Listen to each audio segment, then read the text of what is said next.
Sejam bem-vindos a mais um Ponto de Entrevista. Eu sou a Patrícia Trindade. E eu sou a Andréa Tissoni e hoje o nosso bate-papo é sobre o porquê que a maioria das pessoas tem receio de procurar terapeutas, de fazer terapia, né, Patrícia? É isso mesmo, estamos aqui com a Gláucia Porfírio, ela é terapeuta, criadora do método Espadamente. Procure já no Instagram para você se atualizar, porque ela é incrível e ela vai comentar sobre esses assuntos com a gente. Muito obrigada pela sua participação, Gláucia. Obrigada, gente. E para começar, eu queria que você me falasse exatamente assim, para ser pontual, por que as pessoas têm receio de fazer terapia? Normalmente tem um preconceito, né? As pessoas, até a nossa geração dos nossos pais, era terapia coisa de louco, de quem não tem o que fazer. E aí vai lá para conversar, de gente carente ou de quem quer jogar dinheiro fora. Porque era muito confundido terapia com uma conversa, né? As pessoas demoram um pouco para entender quais são as técnicas, qual é o formato que faz, né, a tomada de consciência acontecer. Uma conversa com amigos é completamente diferente da terapia em si.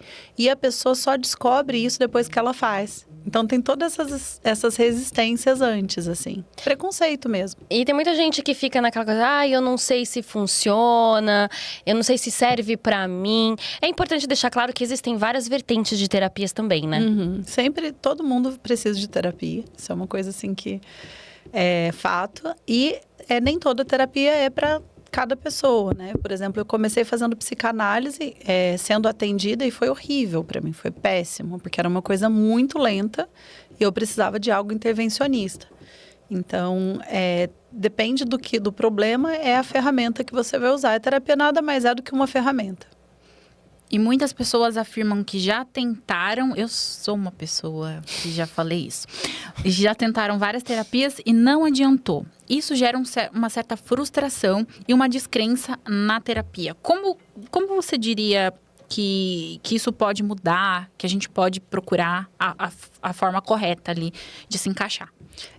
Não é uma coisa tão cartesiana, né? Que tem um começo, meio e fim, como você vai, de repente, no médico e toma um remédio para aquela dor e sara, né? Porque é uma coisa, assim, biológico, é físico. Então, realmente, é uma coisa mais delicada, mas é como procurar um exercício físico que você gosta. Todo mundo tem que fazer exercício. Nem todo mundo gosta de musculação. Então, vai treinar funcional, vai fazer um outro esporte, vai fazer calistenia, vai achar coisas que vão estimular os músculos da mesma forma, ou vai mudar de ambiente, né? Vou fazer uma musculação, mas vai ser no parque, não vai ser na academia. Para poder se adaptar. E o que acontece é que, assim, essa frustração é por causa da expectativa muito alta de um resultado muito rápido, imediato, e que realmente, assim, juntando várias técnicas, você consegue um resultado muito rápido. Mas não é a realidade da maioria dos terapeutas. E nem das técnicas. Por isso que eu uso várias técnicas juntas, porque a hora que eu percebo que uma ferramenta não está funcionando, eu vou para a próxima. E junto tudo isso na mesma sessão. E tem muita gente que acaba reclamando também, você já falou uma partezinha aí no início da nossa conversa sobre preço. É importante as pessoas também entenderem que muitas vezes não é o preço que você paga, mas é um investimento, né? E assim, eu sou suspeita porque, nossa, que eu já investi de terapia para mim mesma durante muitos anos. E as transformações que isso gerou na minha vida, assim, são imensas, imensuráveis. Então, é questão de preço e valor, né? De prioridades mesmo. Às vezes a pessoa vai lá, assim, tem, lógico, terapeutas que atendem psicólogos por plano de saúde, ou que cobram um valor popular e tudo mais. Mas, normalmente, quando a pessoa o profissional vai ascendendo, ele vai aumentando o preço, porque a demanda começa a chegar por indicação, né? É uma coisa que vai chegando, assim, em escala, né? Eu comecei a atender em 2017, até hoje vem pessoas indicadas por pacientes de 2017. Então, vai chegando uma hora que a tua agenda lota, o preço sobe. Então, não é à toa, é por causa de resultado. Não é uma coisa pautada em marketing ou o que for. Isso é muito indicação. E não dá para ter dó de pagar por uma coisa que é a tua saúde, né? A saúde mental. Sem a saúde mental, você não consegue fazer nada. É talvez mais importante do que a saúde física até. É verdade. Você acha que as pessoas ainda têm preconceito de achar que terapia é coisa pra louco? O que chega de gente que fala, eu não sei se você vai dar um jeito em mim porque eu sou meio louca, não sei o quê. A primeira coisa, isso é uma crença, né? Uma crença limitante. Que a pessoa acha que, porque ela pensa de uma forma diferente, ou porque ela está enxergando o mundo, talvez ela está numa empresa que é muito competitiva, ela tem um perfil colaborativo, ela já se sente louca. Porque ela fala, meu Deus, por que estão tentando me derrubar aqui? Né? Como assim? Meu chefe não quer me ver crescer? Porque ela tem esse perfil colaborativo no mundo dela, isso é uma coisa assim, natural, normal. Mas no mundo do outro, não, ele está numa guerra, que cabeças são degraus. Então, é uma questão assim de disfunção, de divergência, na verdade, de valores. Então, se você chega na terapia achando que é louca, é porque provavelmente você está no lugar errado. Está no relacionamento errado, está na empresa errada, pode ter passado até por médicos errados que medicaram de uma forma errônea, porque acertar também antidepressivo, remédios controlados é muito delicado, essa parte química. É muito tentativa e erro, e quem paga o preço é o paciente, porque ele tem efeitos colaterais, tem período de adaptação. E aí a pessoa cria essa crença, muitas vezes, porque ela já tomou um monte de remédio controlado, que também são dados em hospitais psiquiátricos. E aí a pessoa fala, putz, estou tomando o mesmo remédio que o louco que está... E é péssimo falar assim, mas o que passa na cabeça e o que a pessoa traz para mim é exatamente isso. Então, ela vem assim, crente que ela é louca e não tem conserto. Ou que, já que ela não tem conserto, por que ela vai procurar uma solução? A primeira coisa, a gente desfaz essa crença e fala, não, você simplesmente pensa de uma forma diferente das outras pessoas. Isso serve para autista, isso serve para vários transtornos de personalidade, síndromes, por isso que tem esses enquadramentos todos, assim. E eu acho que é um pouco de saber... Eu estava conversando antes de vir pro podcast ontem, na verdade, com um colega que é terapeuta. Ele é musicoterapeuta. E ele estava me explicando a questão da importância de saber lidar com as próprias emoções. Eu acho que é uma grande dificuldade, porque a gente assiste o divertidamente, a gente lê livro e tal. Só que no Vamos Ver... Na hora que a André atrasou hoje, ela atrasou no metrô e ela me fez esperar 1 hora. Aí eu falei assim, meu Deus, me dá a força aqui que eu vou brigar com ela. Mas o que aconteceu? Eu pensei na hora, o que eu tô sentindo aqui? Porque ele me ensinou que eu tinha que aprender a entender o que eu tava sentindo na hora e com isso procurar estratégias para poder lidar com essa emoção. E às vezes a gente acha que é tão bobo, né? Eu estou sentindo raiva. E é sobre. Porque, imagina, você podia estragar teu dia inteiro. Sim, eu falei isso. Ainda bem que eu cheguei 1 hora depois, pra ela ter esse tempo de se reconectar com eu. E eu me reconectei. Eu falei assim, não vou estragar meu dia, porque eu vou ficar 1 hora aqui, esperando ela. Tudo bem, posso errar também com ela. Eu tô sentindo umas alfinetadas. Não, é verdade. Eu pensei assim de verdade. Eu falei, eu tô evoluída hoje. Cadê os incensos? Hoje eu tô evoluída. Eu falei assim, eu não posso, porque eu posso errar, pode acontecer isso, de marcar um horário antes com ela e errar e me perder no horário e acontecer, tudo bem. Sim. Acontece, né? Mas aí eu nomeei. Então eu acho que a pessoa que tá procurando terapia e às vezes não sabe, eu acho que é importante talvez trazer isso, que a gente acha que a gente sabe, mas às vezes a gente não sabe. Na hora do vamos ver, a gente fica com raiva, xinga as pessoas e não é pra xingar, é pra pensar. Você percebe se aprendeu de verdade na hora que você precisa usar e você vê se tá disponível ou não. E normalmente a gente percebe depois, né? Um pouquinho depois. Que aí já deu algum problema, alguma coisa. Então, assim, é sobre você... a inteligência emocional é o tempo que você tem entre o que você pensa e o que você sente. Quanto mais você amplia esse tempo, ou quanto você sente e o que você pensa sobre o que você está sentindo. Quanto maior esse espaço, mais inteligente emocionalmente a pessoa é. Porque você consegue separar sentimento de pensamento. Você sentiu raiva. Então, você pensou, o que eu estou sentindo? Raiva, e deu nome para isso. Como que eu desfaço a raiva? Como que eu faço para dissolver? Respiração. Ponto. Respiração. Uma respiração que eu sempre recomendo é em 4 tempos. Você inspira contando 1, 2, 3, 4. Segura 1, 2, 3, 4. Solta pela boca 1, 2, 3, 4. Aí continua. Vai fazendo esse ciclo. Você faz umas 10 vezes, dá até barato. Porque as tuas químicas começam a se reequilibrar, você se conecta mais com o teu corpo do que com a tua cabeça, e as emoções são obrigadas a se dissolver, mesmo que elas sejam difíceis. Então, a grande sacada no meio da raiva, você lembrar do exercício. Que aí é um pouco de maturidade emocional, é uma coisa que, né, como qualquer exercício. Tipo, você aprende a fazer abdominal errado, aí você tem que mudar para fazer certo. Aí tem que lembrar todos os comandos que o professor deu para você poder fazer. Mas da hora que você pega, 20 abdominais não são mais o mesmo resultado que você tinha antes. É muito mais eficiente. E aí aquilo você se apodera e é teu para sempre. Isso dá para fazer com medo, dá para fazer com várias sensações assim difíceis que a gente tem.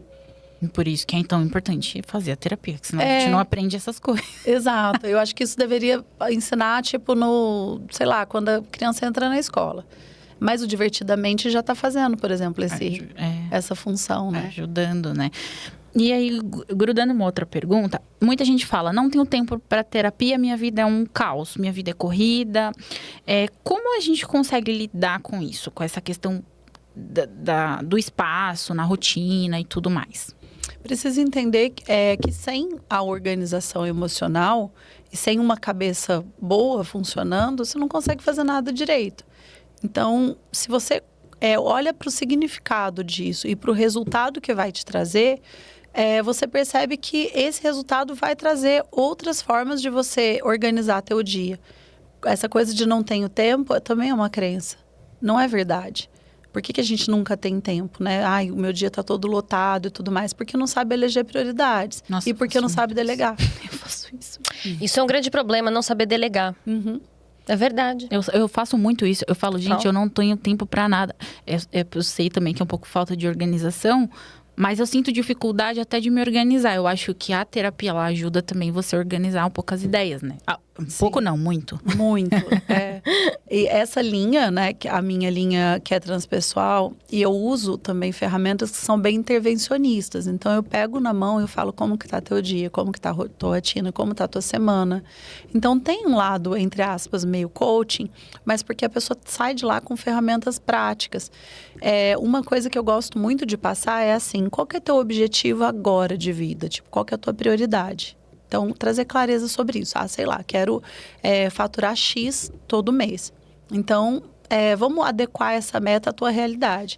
O que você precisa fazer amanhã para poder chegar perto da sua meta? Me fala 3 ações. Pode ser mandar um e-mail, pode ser ligar para alguém, pode ser fazer uma pesquisa, pode ser visitar um cliente. Pode ser o que for, mas que vai te fazer, se essa meta de vender mais, faturar mais, que vai te fazer chegar mais perto disso. Tá bom, então você vai escrever antes de dormir essas 3 coisas que você tem que fazer. Teu inconsciente vai trabalhar a noite inteira em cima disso. A partir do momento que você escreveu, você deixou claro. E aí, no dia seguinte, você vai encontrar formas de encaixar isso no teu dia, porque a tua cabeça não vai te deixar sossegada. Você deu um comando para você mesma e, de preferência, escrever à mão. As pessoas se sabotam tanto que nem escrever o caderninho elas conseguem. Quando eu descobri esse exercício e fiz isso, a minha vida mudou completamente. Foi uma virada de mesa gigante. De 1000 coisas, assim, em todas as áreas. Porque o inconsciente, ele é muito mais sábio do que o consciente. E você dá 3 ideias para ele, ele realiza de uma forma muito melhor. E aí, na hora que você vê que a tua produtividade está muito mais ligada ao resultado do que a quantidade de funções que você estipula para você mesma, você para de ficar um robozinho fazendo 1000 coisas. Você vai fazer aquilo que é realmente efetivo para você. São 3 coisas por dia. O resto não precisa tanto assim. Tá Caramba. muito errado minha vida. Pergunta qual a lista da Andréa de amanhã. Tem 25 coisas e Aí todas são prioridades. Pensa quais são, dessas 25, quais são as 3 que vão realmente te levar para o teu objetivo Tá. número 1. Aí- Isso é a tua prioridade. Isso então você não aí já- delega, não conta para ninguém, faz com o maior afinco possível, com a maior energia possível, aí depois o que der, deu. Aí já deu. Entendi. Mas é difícil. Imagina no final do mês, 30 vezes 3... 90, nossa, matemática aqui tá Aqui ótimo. também, aqui é de humanas. Aqui a galera é de tudo de humanas. Imagina 90 ações concretas em direção a um único objetivo. Amiga. Aí imagina 90 ações vezes, sei lá, 10 meses, 900 ações dentro de um ano, não tem objetivo que não se dissolva perante todas essas ações. E se eu tenho mais de um objetivo? Aí Porque, faz assim, um por um. Só um a cada objetivo. Porque, por exemplo, eu preciso emagrecer urgente, mas a academia tá lá. Né? Bom dia, boa tarde. Ela tá lá. E aí eu preciso urgente. Aí, então eu vou anotar, né? Preciso ir pra academia, por exemplo. Aí preciso resolver coisas do podcast. Também posso anotar uma coisa. Então, mesmo que sejam de áreas diferentes da minha vida. Isso também serve. Mas aí você vai entrar no mesmo lugar, de ter 25 prioridades e dissolver a tua energia. Então, assim, se você tem pressa, coloca energia, foco na primeira que você tem pressa. Aí tá bom, meu objetivo é dinheiro. Então eu vou fazer tudo que me leva pro dinheiro. Meu objetivo é resolver meu relacionamento, é entrar, sair, casar ou comprar uma bicicleta. Eu vou colocar toda a energia na bicicleta, eu vou colocar toda a energia no casamento. E aí você vai, resolveu essa parte? Aí sim, você vai para a próxima coisa. Não que você não vá fazer, mas assumir para você mesma que a academia não é a tua prioridade. Que emagrecer não é a tua prioridade. Que o podcast não é a tua prioridade, então qual é? Entende? Tipo, é uma negociação sua com você mesma. E aí, na hora que você tem clareza sobre esse objetivo e fala, como a minha vida vai mudar se eu conseguir resolver tal coisa?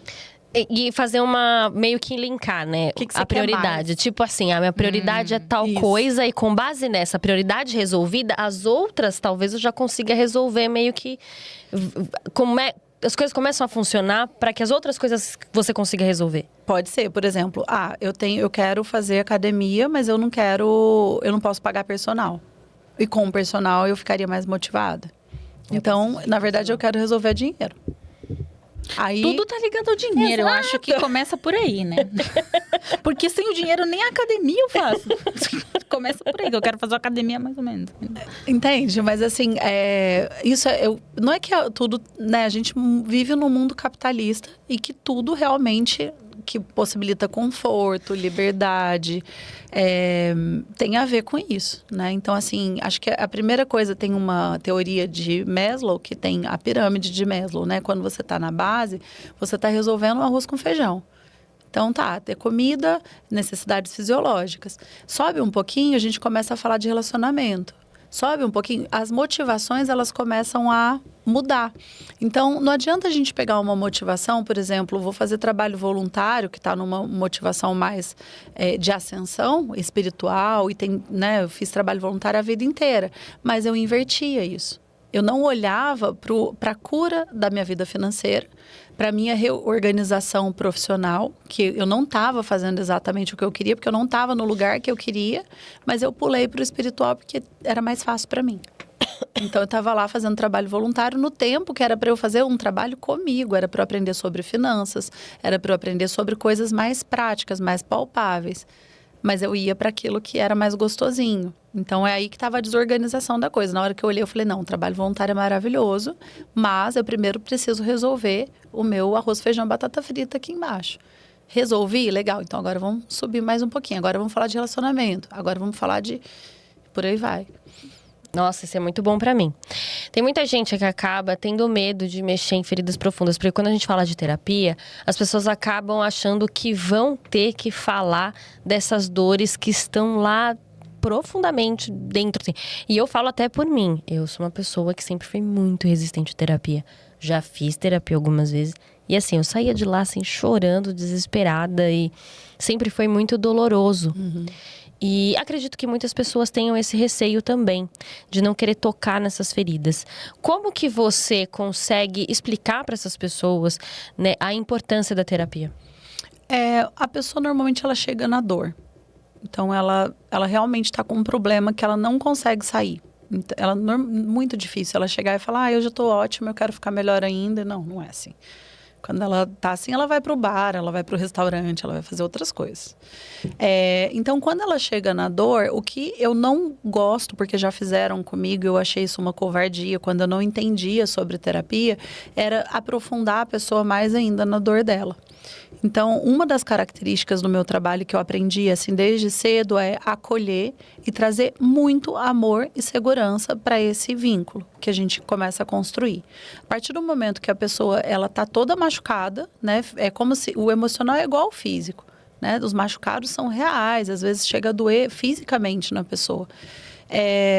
a hora que ela ganha esse espaço de confiança e de amor, ela pode trazer qualquer coisa, pode trazer abuso, pode trazer coisas que ela nem lembrava que aconteceu, violência psicológica na infância, um monte de coisa que ela vai abrir a caixinha de Pandora dela, só que não tem julgamento nesse lugar. E não tem um lugar assim que é tão especial que só aquela pessoa passou. Que raiva é raiva para todo mundo, medo é medo para todo mundo, ódio é ódio para todo mundo. E é isso que faz de todas as pessoas seres muito parecidos. São os sentimentos, as sensações, né? Quando uma pessoa está com fome, não interessa se é um rei ou se é o cara que mora na rua. É a mesma sensação, né? Isso torna todo mundo igual. Esse lugar de encorajamento para que a pessoa possa falar, ele tem que ser muito suave, ele tem que ser muito cuidadoso.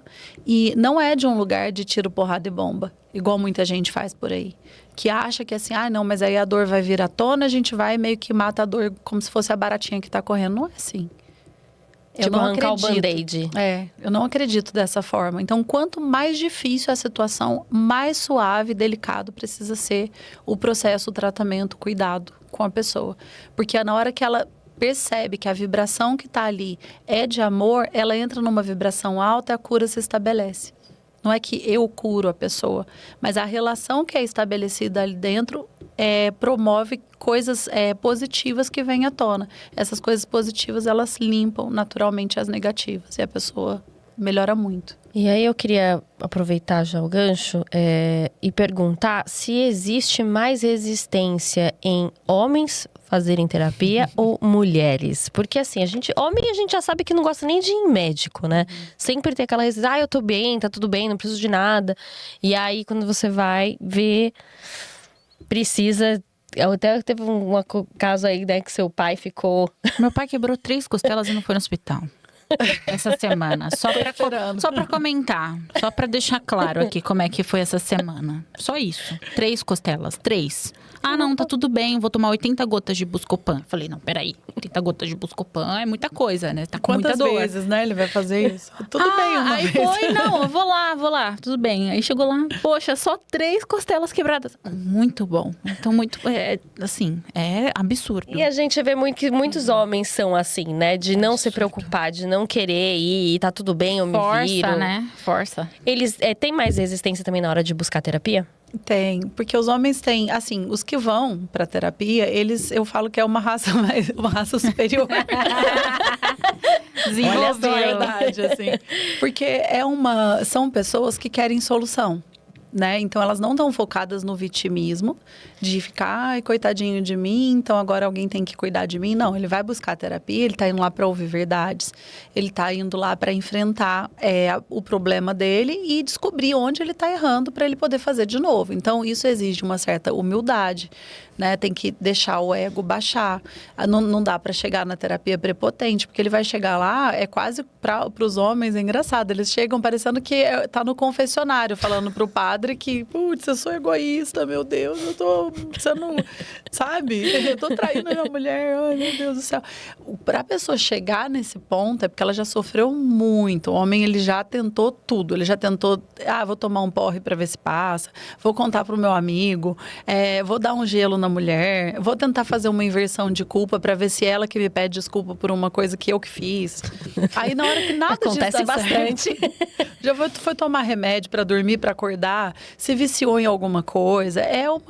Sim, não deu, putz, ferrou. Então agora, normalmente uma amiga, a prima, a mãe, a namorada, a Sempre esposa, uma mulher. Sempre uma mulher fala, olha, vou te dar um telefone, talvez possa te ajudar. Aí vai. Na hora que vai e realmente a gente consegue entender o que está por trás do comportamento dele, e ele entende que ninguém vai resolver, ele vai ter que resolver, mas que agora ele já sabe o que ele tem que resolver. E normalmente é uma crença. Pegando esse exemplo do seu pai, provavelmente ele tinha a crença de que ele é forte, então ele não precisa de um médico para resolver a costela dele.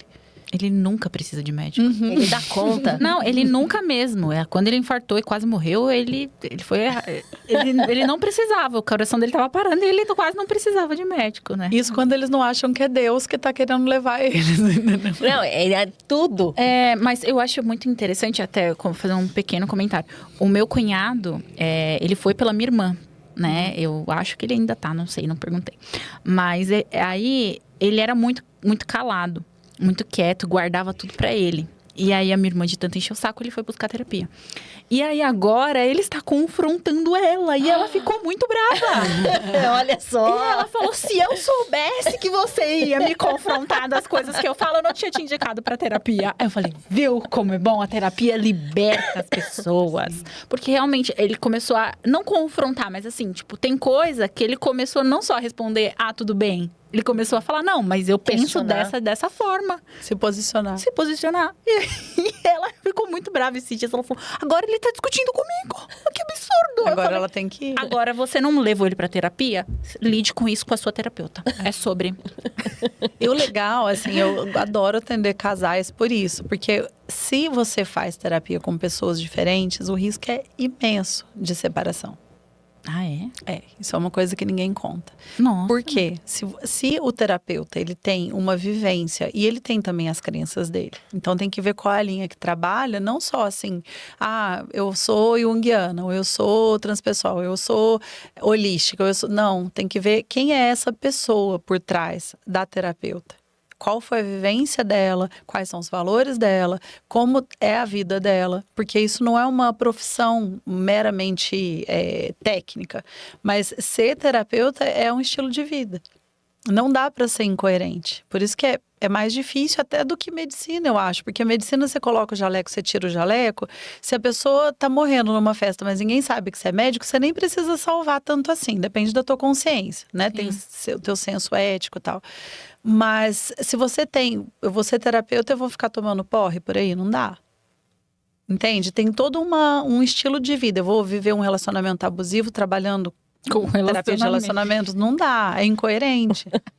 Sabe? Eu vou apresentar um podcast e ter problemas psicológicos? Posso, porque eu tô perguntando aqui, ó. Porque eu tô perguntando e tô aprendendo com a Glaucia agora. Não me julga. Nossas sessões de terapia. Né? Tá todo mundo no processo, não significa que a minha vida tá mega redonda e tudo mais, mas assim, existem teorias que precisam ser aplicadas, né? E aí, se você leva a pessoa para um terapeuta que tem um modelo de mundo, de pensamento, de crenças completamente diferente do seu marido, e essa pessoa vai sim influenciar o processo dela, pode ser que o casal tenha mais problema do que tinha antes. Mais problema do que solução. É. Isso é interessante. Então, se você, né, agora, se você vou fazer terapia de casal, eu não coloco o casal junto, porque senão eles começam a brigar e não adianta nada. E eu não precisei fazer o teste, porque eu fui fazer terapia de casal quando eu era casada e eu falei, meu Deus, o que é isso? Tipo assim, tá tudo errado esse negócio. Que eu tô fazendo. E assim, agora chega o homem, tá, então o que eu faço? Eu traduzo a alma da mulher, o que ela tá esperando, qual que é a expectativa dela, onde estão as frustrações e como ele pode, com pequenos ajustes possíveis na vida dele, melhorar exponencialmente a forma como ela vai tratá-lo. E vice-versa, para a mulher a mesma coisa, olha, tem tal coisa que você pode falar de uma outra forma, tem tal coisa que você precisa, é sempre a comunicação. E na hora que alinha a comunicação, não tem por que não ficar junto. E os resultados são assim. Eu vou perguntar uma coisa pra ela rapidinho, mas que não tem nada a ver. Pode perguntar, vai. É que eu queria saber sobre homens e mulheres ali. As mulheres são as que mais indicam os homens para fazer terapia. Uhum. Mas se você puder falar, tá? É assim, a grande maioria das queixas desses homens que vão é por questões de relacionamento também? Não. Os homens não. A maioria, quando eles chegam, é porque eles estão tristes porque levaram um pé na bunda. Ou estão em vias de, quando é relacionamento. Aí, homem sofre muito mais do que mulher quando termina a relação. Eles sofrem muito, porque assim, eles demoram muito para criar o vínculo, para se aprofundar, para confiar na mulher. Mas na hora que o coração escolhe, ferrou. Porque é aquela e acabou. Então, assim, a hora que ela vai lá e se posiciona e fala assim, eu não quero, e sustenta isso, aí ele vai pra terapia porque ele fala, ferrou, eu não sei fazer de outro jeito. Ou eu fiz assim a vida inteira e agora não funciona mais, o que eu vou fazer? E aí é ensinar um outro modo de vida. De falar, olha, agora a gente vai ter que crescer. Agora, nesse outro degrau que a gente chegou, funciona de outro jeito, a regra é outra. É tipo chegar num país aqui, a lei é outra. Por isso que eu falo que quando uma mulher muda, tudo muda. Quando a mulher, ela tem certeza absoluta, ela já internalizou o tipo de relação que ela quer, a forma como ela quer ser tratada, e ela fala isso para o homem. E se ele não consegue entregar isso para ela, no mínimo de forma recíproca, porque o ideal é um dar mais, o outro dá mais e não menos. A relação ela tem que ser de abundância. De um trata bem, o outro trata melhor ainda. Um elogia, o outro elogia mais ainda. Um cuida, o outro cuida mais ainda. E o que acontece muito? As mulheres dão muito do emocional na relação e o homem fica folgado. A hora que ele leva um pé na bunda, ele vem. Aí ele tem que se remodelar. Caramba, é bem isso. Mas na dor, chorando, mal, é muito sofrido, assim. Tem que sofrer mesmo. Não. A gente sofre mais. Sofre A gente muito já mais. sofre já por o ser tempo mulher. Todo mês tá lá, entendeu? Sangrando, cólica. Entendeu? Tem que sofrer. Desculpa. Aí tem que sofrer um pouquinho. Desabafei aqui. Deixa eu te perguntar uma coisa, uma dúvida rapidinha, bem rápido mesmo. Geralmente, eu vejo muito questões de amigas e eu também já peguei um pouco disso. De pessoas falando que tem uma certa dificuldade com o namorado, o marido, que fala pouco. Fala pouco. É normal? A gente fala muito, eu sei, mulheres. E eu falo muito, especificamente. É normal o homem falar menos? Ou é mais difícil acessar esse mundo interno deles? Isso na relação é um problema? Esse negócio é bem, assim, delicado e profundo. Porque não dá pra gente responder na superfície. O masculino, a energia masculina que tem nos homens e nas mulheres, ela é pra fora. Então, falar é do masculino. Colocar coisas pra fora é masculino. Comunicação é uma coisa masculina. Tanto que, sabe aquela coisa que a mulher, às vezes, ela só olha e o homem já entende o que é? Dificilmente, quando o homem olha, a mulher entende. Ele tem que falar, ele tem que se posicionar, ele tem que ser mais claro. A mulher fica esperando. O ouvir é da mulher e o falar é do homem. Isso que a gente está fazendo aqui, a gente está na nossa energia masculina. Nós não estamos na nossa energia feminina. Então eu tô lascada. Agora faz Vivo muito só- sentido, porque a gente fala pra caramba. Eu só vivo nela, então. Eu também. A gente é da... Quando a gente aprende a ouvir e para e dá espaço para que o homem fale, ele se estimula a falar mais. Então, qual que é a solução para a coisa? É ficar mais quieta, mais reservada. Eu tenho uma amiga que ela fala assim, no silêncio a gente vence. E aí ela fala, eu vou ficar na vibe da camponesa virgenzinha. Eu vou observar. E aí tem uma outra frase que eu amo, que é assim, haja para que eu te veja.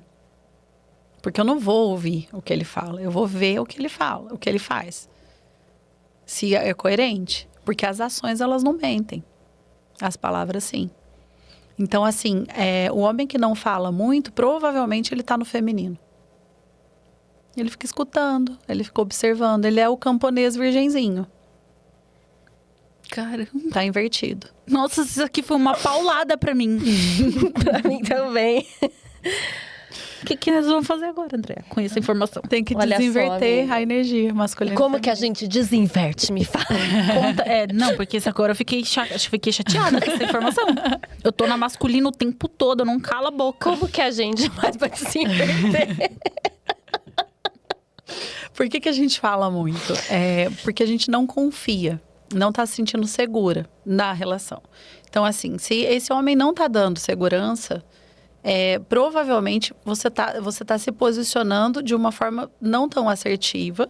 Então, ele não tá entendendo o que você tá falando, a forma como você tá falando.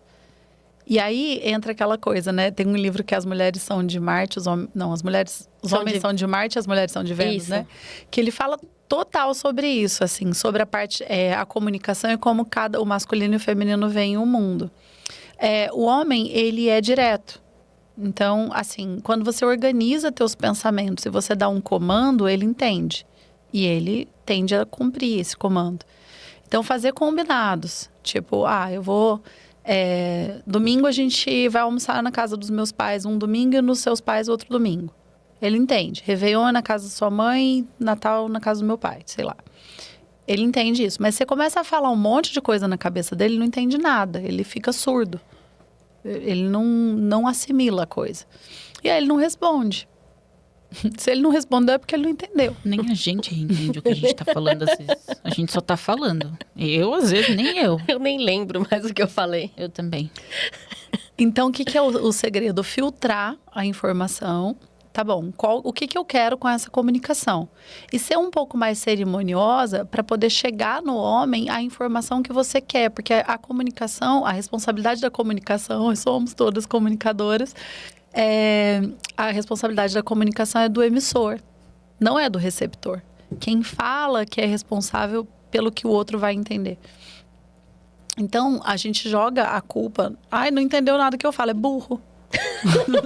Eu faço muito isso. Faz mesmo. Por quê? Porque a gente não quis ter o trabalho de planejar estrategicamente o que precisa ser dito e colocar essa informação ali. Porque se você planeja e você fala usando a energia feminina, que é abaixa o tom de voz, faz contato visual, faz rapport, você se espelha visualmente na linguagem corporal, você dá intervalos para que a pessoa consiga assimilar. E aí você leva essa informação do jeito certo. Então você não precisa levar tanta coisa. Deixa para fofocar, bater papo com a amiga. Homem não é assim que conversa. E aí, por que não? Porque não, gente. Tipo, não tem o que fazer. Você vai falar japonês com o cara que só fala inglês? Porque às vezes a gente quer bater A gente papo. quer contar as fofocas do dia. Quer bater Por isso que tem que ter amiga. E aí quer falar de coisas e quer que ele dê opinião nas coisas ainda. Tipo, o que você acha? E ele, nossa, isso é muito, muito chato. Eu fico louca. Eu falo, mano, eu fiz um monólogo aqui, eu falei um monte de... Você fala um monólogo, eu fiz um texto. E você vai me falar, nossa, muito chato. Vamos rever isso. Poxa vida, que pena. Por que vocês falam tão pouco, cara? Que eu fico aqui me debatendo. Tem uma expectativa dele ser o amigo, né? E não vai rolar. Melhor é ter um amigo gay que adora bater papo, que ele tá na energia feminina. É assim, não adianta a gente querer pera na macieira. Então, para bater papo é o amigo, mas para ter resposta assertiva, ok. Quando ele fala pouco, mas tem uma resposta assertiva, tá na energia dele mesmo. Agora se ele tá... Não, quando ele fala pouco, não. Ele vai falar bastante, o homem vai falar normal quando ele tá na energia masculina. Por exemplo, você pega esses palestrantes, esses caras que são super... vamos falar, autoridades em energia masculina, fazem muito dinheiro, eles não têm medo de se expor, eles lideram grandes empresas, eles estão ancorados na energia masculina. E o que eles querem do lado dele? Uma mulher na energia feminina. A mulher, ela pode ter energia masculina e deve no trabalho, mas na relação é muito melhor ela se exercer no feminino dela, porque ela vai atrair naturalmente um homem que está no masculino. Então, não é da nossa conta resolver se o cara vai ficar no masculino ou no feminino. Mas é da nossa conta virar a chave de entrar no feminino na relação e usar o masculino para o trabalho. Agora, sobre ser amigo do namorado, do marido, não sei o quê, vai até a página 2. Porque namorado não é amigo. Ele não vai te acolher incondicionalmente. Porque tem muitas coisas. Tem energia sexual que atrapalha um pouco isso. Ajuda, mas atrapalha. E é o que muda de ser amigo para ser marido é a energia sexual. Nossa, só isso dá um podcast, né? Só isso dá essa pergunta. Fiquei com várias dúvidas. E aí eu queria, já que a gente já tá falando de relacionamento, eu queria entrar nessa questão a gente tá falando de energia masculina e energia feminina. A gente pode falar sobre, você comentou há um tempinho atrás sobre traição. E o porquê que os homens acabam traindo, entrando nessas relações, né, fora do casamento. Até por conta dessa energia masculina? Os dois traem, né? Não dá pra gente falar que a proporção é maior para os homens por causa de uma crença do inconsciente coletivo de que o homem pode, porque o homem é o caçador, ele tem que sair, ele tem que caçar várias caças e engravidar várias mulheres, enquanto uma tá grávida, ela só consegue engravidar uma vez por ano. Então, assim, a partir do momento que é uma coisa ancestral, primitiva, é meio que assim uma pressuposição que libera ou dá uma abertura para que os homens possam trair, que esse acordo. Mas isso é uma coisa tão primitiva, tão antiga, que é como se passasse isso de forma histórica até aqui. Então, a sociedade é um pouco mais conivente com os homens quando eles traem do que com as mulheres. Agora, o porquê eles traem podem ter, nossa, mil coisas. Normalmente é porque eles têm falta de validação da mulher dele. E ele vai procurar uma mulher que é inferior a ela de alguma forma para que ele se sinta superior. Ah, uma inferior à mulher. É. Tipo, por que o médico tem uma esposa médica e trai com a secretária?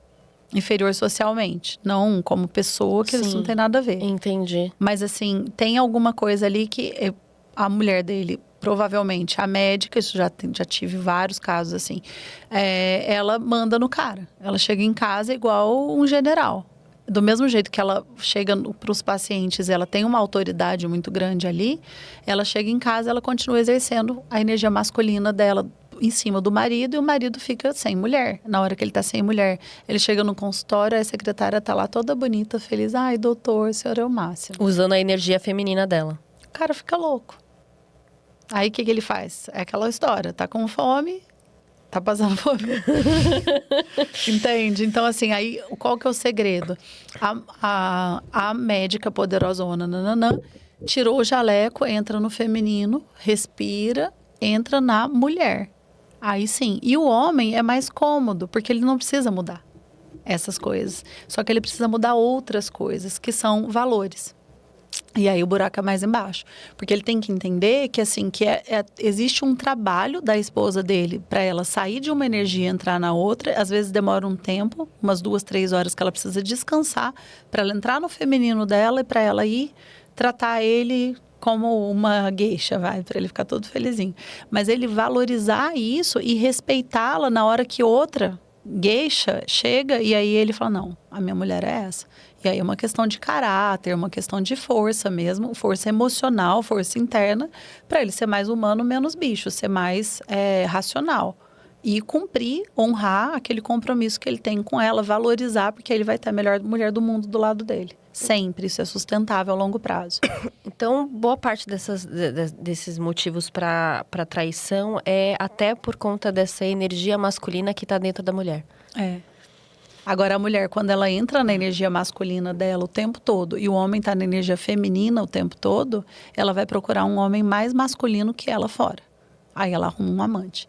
E normalmente aí ela vai lá ficar com o personal. E ninguém sabe por que a executiva top, que ganha super bem, tá ficando com o personal que ganha médio. Porque o cara é forte. O cara é disciplinado. Ele mede quanto ele come do suplemento, do não sei o quê. Ele tem uma coisa precisa. Ele é resolutivo. Ele acorda às 5 da manhã. Ele mostra todas as características de um homem. Ela olha e fala, eita. Ele chega e dá ordem nela. Ah, então eu quero não sei quantos burpees, eu não sei o quê. Não. Ela fala, eita. Aí ali ela se sente mulher. Então ela fica criando toda uma expectativa, uma idealização que não é real, porque pode ser que ele seja super feminino na casa dele com a mulher dele, mas no trabalho ele tá mostrando a energia masculina dele. E ela chega pro marido que ela fala, ele parece uma porta e nem responde, meio banana de pijama. E aí ela fala, deixa eu ver o que acontece aqui. E aí começa a bagunça. Sendo que o negócio é cada um olhar para o próprio umbigo e aprender um pouco mais sobre isso e aprender a desinverter. Eu ensino isso na terapia, eu desprogramo crenças, várias coisas, porque tudo isso vem das nossas ancestrais. Né? As nossas avós que precisaram ser fortes, enquanto o marido era um beberrão, mulherengo, que não fazia nada, que gastava todo o dinheiro no jogo, não sei o quê. O que essas mulheres tinham que fazer? Dar conta da casa, da comida de 19 crianças, da vaquinha no pasto, de 1000 coisas, tirando as que eram viúvas de guerra, que o cara foi lá lutar pela pátria, mas a mulher dele estava lá, a Deus dará. Né? Então ela tinha que aprender a manusear a arma, ela tinha que virar um homem. E isso, de certa forma, foi chegando até a gente, até a nossa geração, e que ninguém avisou que tinha que mudar. Caramba.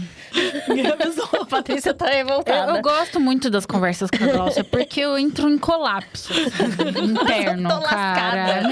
Eu, de verdade, é muito sério essas coisas. A gente tem que tratar, cara. Deixa eu te perguntar uma coisa, uma dúvida. Agora, voltando para relacionamentos, voltando não, né? Continuando. Essa questão dos aplicativos de relacionamento. Muitas mulheres relatam que estão nesses aplicativos e encontram homens casados nesses aplicativos. E aí eu queria entender se isso reflete um pouco da forma como nós estamos nos relacionando com as pessoas hoje. E o que diz, né, esse indicativo. Encontrar um cara casado no aplicativo, encontrar ele na balada, no bar, no happy hour é a mesma coisa, assim, né? A pessoa casada não tem que ir pra balada sozinha. Cadê a mulher dele? Ou a mulher dele tá na outra balada. Então a relação é aberta. É só assumir que tá aberto. Agora, quando o cara tá no aplicativo, ele escondido da mulher dele, o que ele quer? Que ela seja fiel e ele não. Então ele é um baita egoísta. Agora, assim, o que a mulher que descobre que o próprio marido tá no aplicativo tá fazendo com esse cara ainda? Já existe divórcio, já existe anticoncepcional, já existe terapia para poder resolver dependência emocional. Já existem trabalhos para as mulheres que não precisam depender financeiramente de um homem. É difícil, é muito difícil. Eu já tive presa em relações ruins, não foi uma nem duas, e que eu não conseguia sair. E aí eu comecei a fazer um monte de terapia, fui organizando a minha vida financeira, tive todo um planejamento para poder sair daquilo para ir para algo melhor. E negociar, né, essas coisas de uma outra forma. Mas tudo começa vendo que aquilo não está certo. E qual é a hipocrisia que está acontecendo, né? E não aceitar. Você pode até estar na relação ainda, enquanto você está se preparando para sair, mas você não aceita. E deixa muito claro isso pro homem. Fala, quer fazer? Vai fazer, mas eu estou de saída. Eu estou com um pé fora e um dentro.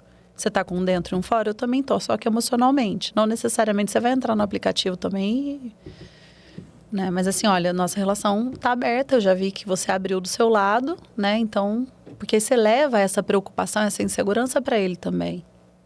Não necessariamente eu vou buscar alguém no aplicativo, mas você abriu nossa relação. E a coisa, né, às vezes o homem faz isso também por carência, ele quer ser visto, ele quer saber se ele ainda tá atraente o suficiente. É uma carência profunda, assim, uma vontade de ser validado por outras mulheres. E muitas vezes nem é para sair, nem é tanto assim, sabe? De tipo, eu vou caçar alguém aqui. Não.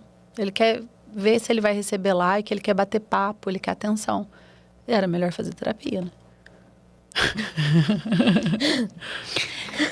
Eu acho que eu ia perguntar a mesma coisa que a Andrea provavelmente vai perguntar sobre relação aberta. O que você acha? Pode perguntar. Então, a gente está falando de vamos abrir a relação, vamos falar sobre relacionamento aberto. É uma coisa que as pessoas estão falando muito ultimamente. Tem até terapeutas que falam abertamente e que incentivam isso de certa forma. Eu vejo muito que existe uma confusão, assim, pessoas que se aproveitam dessa coisa da relação aberta para viver outras experiências. Até que ponto isso é saudável e isso é real, né? Acho que para cada um tem que saber, né, o que aguenta, o que quer. O que não vale é você abrir de um lado só. Que isso é uma covardia absurda, assim. Isso cria doenças na outra pessoa. O choque de uma mulher que descobre que o homem tá numa relação aberta sem ter avisado para ela. Isso é um jeito bem legal de falar. É um jeito bem romântico de falar que você tá levando galha. Jay, bem romântico. Aí aparece caroço no peito, aí aparece câncer no útero, aparece acne, aparece queda de cabelo. Tudo isso está ligado com a decepção, a frustração, o choque, né? Um impacto muito grande. E automaticamente a mulher, depois que ela se recupera, que ela entende tudo isso, ela fica mais intuitiva. Então ela desperta um lado, talvez do feminino mesmo dela, para ela não cair de novo na mesma situação. Então só que ao mesmo tempo ela fica desconfiada, fica com medo, fica traumatizada, aí tem que passar por um processo de cura para poder se relacionar depois de novo. Ou se ela não passa por um processo de cura, ela vai atrair outro cara que faz a mesma coisa e vai assim. Agora, se os dois são não monogâmicos, eles querem se relacionar de forma aberta e lógico, tá cheio de regras. A não monogamia, ela pressupõe muito mais regras do que a monogamia. É isso que eu ia falar. Nossa, já vi várias coisas assim, do tipo assim, tudo bem, vamos abrir a relação, mas você não pode ficar com pessoas do seu trabalho, você não pode ficar com alguém mais de uma vez. Tem mais regras, às vezes, do que uma relação fechada. Então, aqui, acaba que assim, você acaba exercendo um certo controle sobre a outra pessoa, e ela também, mas tem pessoas que têm essa necessidade de testar, né? E você está numa relação, por exemplo, muito longa, eu atendo também casais que são não monogâmicos, mas assim, não significa que existir a regra faça a regra ser cumprida. Então, até na não monogamia tem traição. Se a estratégia da não monogamia é não ter traição, não vai dar. Essa coisa de, não pode ficar com quem é do trabalho. Aí a menina foi lá e ficou com o chefe dela. Aí ela estava completamente apaixonada, o chefe narcisista colocou o trabalho dela em jogo, que impacta diretamente nas finanças do casal.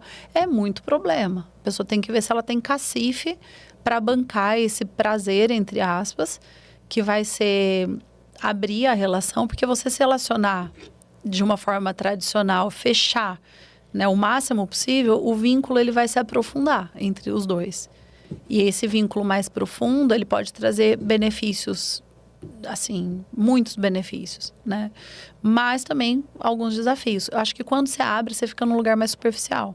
Porque você coloca tanta gente, tirando a energia sexual dos outros que você vai levar para dentro da tua relação. É isso mesmo que eu ia falar. Mas eu ia falar sobre essa questão da não monogamia, sinto que às vezes muitas pessoas acabam aceitando porque o parceiro quer, e aí a pessoa, para não se separar, ela já é dependente emocional, ela acaba aceitando fazer parte disso. Existe? Existe. É mais uma onda de abuso. É abuso emocional. E é a pessoa ser conivente com ser abusada. Aí tem que buscar na infância onde foi que ela aprendeu que o valor dela estava em ceder algo que é muito importante para ela, que nesse caso, né, é o coração dela, é o corpo dela, a família, enfim, várias coisas muito importantes que ela precisava ceder para outra pessoa. Quem que foi? A mãe falou que tinha que dar o presente de Natal pro priminho. Obrigou a dar. Então ela criou essa... Pode ser uma bobagem desse tamanho que vira um absurdo depois lá na frente. Aí ela projeta o priminho no marido e ela entrega. Não, tá bom, vamos lá na casa de swing, ela detesta isso. E às vezes ela mente para ela de um jeito tão forte, tão profundo, que ela mesma acredita. Ela começa a achar que ela gosta de apanhar, ela gosta de BDSM, ela gosta de... Não. Tudo isso que aparece como fantasias teoricamente inocentes, mas que não despertam o lado bom da pessoa, e você vê visualmente, você percebe o que é da luz e da sombra. Né? Você fala assim, o que é uma noite de núpcias de uma noiva? E o que é um clube de BDSM? Uma casa de swing. Não dá pra falar que entende? É a mesma coisa. Não. E tá tudo no psicológico, na parte psicológica. E tem uma energia meio pesada, né? Com certeza. Esse tipo de lugar. Porque ali não tem só as pessoas que estão visíveis, né? Ainda tem a parte espiritual que está se alimentando de energias de violência. Sim. E assim, né? Nossa, entrando na BDSM. Olha onde a gente tá indo parar. Gente, eu não tá nem sabendo o que é essa sigla. Agora que eu tô... BDSM? Eu não... Gente... É sadomaso. Tá. Entendi. 50 tons de cinza. Entendi, desculpa. É que a sigla fica mas... É a pessoa que ela se acostuma a ter prazer na dor. Isso depois tem uma ela coisa... começa a acreditar que é um prazer mesmo, mas não é. Era uma forma de sobrevivência que provavelmente ela teve algum histórico de abuso, ou ela apanhou demais. Tipo, a mãe bate, até que chega uma hora, ela é uma criança, ela não sabe o que fazer com aquilo. Ela interpreta apanhar com amor. Sentir dor é amor. E cria uma crença limitante. Nossa, dor física é amor. Então o cara vai lá e faz um monte de coisa. A mulher também tem um monte de homem que adora, né, ser dominado. E aí ele entende que ela ama ele. Mas não faz sentido. Na hora que começa a trabalhar essas coisas, a pessoa vai para um lugar que ela não gosta de nenhum apertão mais forte. Ela já... Não faz sentido. Muda a fantasia, muda tudo. Nossa. É bem profundo, bem né? A gente quase finalizando o podcast. Nossa, com o já assunto... babado para um próximo. Vários. Polêmica, a gente vai falar de alguma? Quer falar? Pode falar, bora. Na verdade, mas aí a gente vai entrar... Enfim, eu só quero sua opinião. Só pra finalizar, eu acho que é importante ter opinião. Falar Já que a sobre gente tá relacionamentos. falando de relacionamento aberto. Saiu recentemente, não sei se você viu, uma notícia sobre o Carlinhos Maia, né? Que... Conta que eu não sei nada da galera da internet. Eu não sei, tá? Até que pé está, porque realmente eu não me atualizei essa semana. Mas até então ele era casado com o Lucas Guimarães, né? Lucas Guimarães. Ele anunciou separação. E aí ele anunciou a separação e disse que gosta de mulheres. Então mudou completamente uma coisa com a outra. E até então ninguém sabia, né, se ele era bissexual. E não tinha citado até então. Isso gerou uma grande polêmica na internet. E eu acho que é um movimento que tem acontecido hoje, não só com influenciadores, mas de um modo geral. Eu tenho uma colega que citou esses dias que terminou recentemente o namorado, né? Enfim, se assumiu bissexual. Até a sua opinião. Eu queria a sua opinião pessoal sobre esse tipo de coisa que causa tanto ainda estardalhaço na internet. Que tá causando ainda um falatório. Eu acho que desde que o mundo é assim. É só que agora tem internet para espalhar por aí as coisas. Então as pessoas, né, começam a opinar. Mas assim, você pensa na Grécia. Gente, mas você acha que... Sodoma e Gomorra. Sim, mas você acha que é normal? Por exemplo, normal, eu digo natural. Que você descubra, depois de anos de casado, que você não gosta mais de mulher ou de homem? Eu acho que o ser humano, ele tá sempre em constante descoberta. Ele sempre está se descobrindo, entendendo coisas. E aí, o casamento, ele é realmente um desafio, porque o outro lado, ele tem que dar conta das suas descobertas e da descoberta do outro também, sem se ofender com coisas que não são pessoais. Então, eu tenho uma amiga que ela foi casada com um cara, ele se separou dela para casar com outro homem. E simplesmente porque ele se apaixonou por outro homem. E eles estavam, sei lá, foram fazer um retiro, passaram muito tempo juntos. E ele começou a olhar e voltou para casa e falou, não quero mais estar casado com ela. E ele se descobriu bi. E ela aceitou, entendeu. E ela falou, não tem problema, isso poderia acontecer comigo também. E aí, mas é um nível de Quanta pessoas, maturidade, Brasil. É uma baita terapeuta que eu admiro, que eu acho Ela é massa. terapeuta? Faz sentido. Ela tá na profissão certa. Então, entende? Porque assim, ela já estava preparada para... E não, ela nunca desconfiou. Aí, depois, ele se separou desse cara. E ele casou com uma mulher. E teve 2 filhinhos, que são lindos. Entende? Então, assim... E essa outra também é maravilhosa. Que depois a vida juntou e tal. Eu não conhecia o cara. Eu conhecia a primeira e eu conhecia a segunda. E depois eu soube a história inteira. E aí, ela sabe... Essa também é terapeuta. Também, assim, super... Sabe? A cabeça... que ela sabe separar. Não é comigo o negócio. E pode ser, se ele, em algum momento a gente se divorciar, pode ser que ele fique com um homem ou com uma mulher, mas ele vai ficar com uma pessoa, e daí?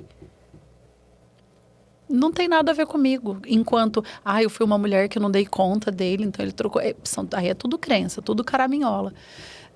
Mas é necessário mesmo uma flexibilidade mental e psicológica para você não se enganchar.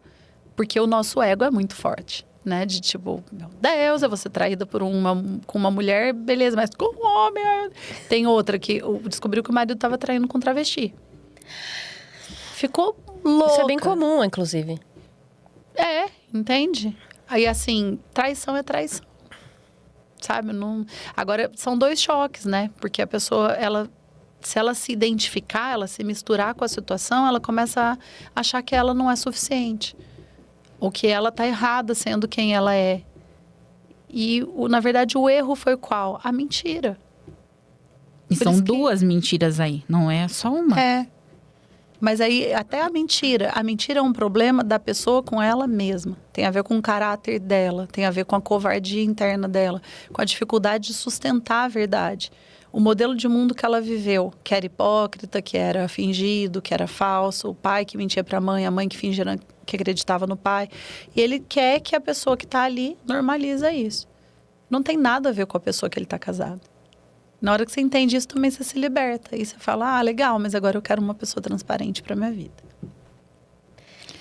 Caramba, Olha, foi incrível essa conversa. e Eu acho que a gente devia ter um episódio por mês com a Glaucia. Não, vamos conversar sobre, porque eu quero muito. A gente tem muita coisa a aprender com a Glaucia. A Glaucia é incrível. Não, maravilhosa. E tudo que ela fala é muito assertivo. Eu fico aqui minha cabeça igual a Nazara Tedesco. Assim. Não, a gente fica levando pra vida e você fala assim, caramba, eu tô fazendo tudo errado. Nossa, essa da energia foi uma paulada aqui. Gente do céu, tô até torta ainda. Glaucia, muito obrigada. Quer deixar suas redes sociais pra galera de casa? Sim, é o meu YouTube, Glaucia Porfírio, e o meu Instagram é @espadamente. É isso, ponto de entrevista fica por aqui. E estamos em todas as redes sociais, não é mesmo, Andréa? Isso mesmo, todas as redes sociais. Não se esqueça de se inscrever no nosso canal. E esse episódio tá sensacional, tenho certeza que vocês vão amar. É isso. Um beijo, Beijinho, até a tchau, próxima. Tchau, tchau. Pronto.